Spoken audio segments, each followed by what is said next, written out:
Number 1, দুসরা। এটা বোলিংয়ের এমন কৌশল যেটা অফ স্পিনারদের হাত থেকে বের হয়ে লেগ স্পিনের মতো টার্ন নেয়, যার ফলে ব্যাটসম্যানরা এই বলগুলোকে রিড করতে প্রচণ্ড হেজিটেশন ফিল করতে বাধ্য হয়। এই ধরনের বোলিং কৌশলকে সর্বপ্রথম আবিষ্কার করেছিলেন পাকিস্তানের প্রিন্স আসলাম খান, কিন্তু দুসরাকে সবচেয়ে ভালোভাবে আয়ত্ত করতে পেরেছিলেন পাকিস্তানের বোলার সাকলাইন মুস্তাক। তিনি দুসরা ডেলিভারিকে এত বেশি নিখুঁত করতে পেরেছিলেন যে তার সমসাময়িক বিশ্বের সমস্ত ব্যাটসম্যানরা রীতিমতো আতঙ্কিত ছিল এই ডেলিভারির সামনে। সাকলাইন মুস্তাকের দুর্দান্ত সফলতার পর শ্রীলঙ্কান লিজেন্ড মুরালীধরন এবং ভারতের হরভজন সিং এই ডেলিভারি রপ্ত করা শুরু করেন এবং তারাও সর্বোচ্চ সফলতা লাভ করেন। মুরালীধরনের দুসরা তো এতটাই মারাত্মক ছিল যে সেটা রিড করা ব্যাটসম্যানদের জন্য একটা রহস্য হয়ে গিয়েছিল, যদিও শুরু থেকে এই ধরনের বল নিয়ে বিতর্ক হয়েছিল অনেক।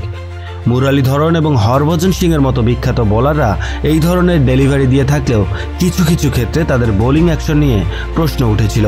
মুরালীধরন তো এক প্রকার নিষেধাজ্ঞার মতো ক্রিটিক্যাল মুহূর্তের মধ্য দিয়েও গেছেন। দুসরা ডেলিভারিকে একসময় নিষিদ্ধ করার কথা উঠেছিল।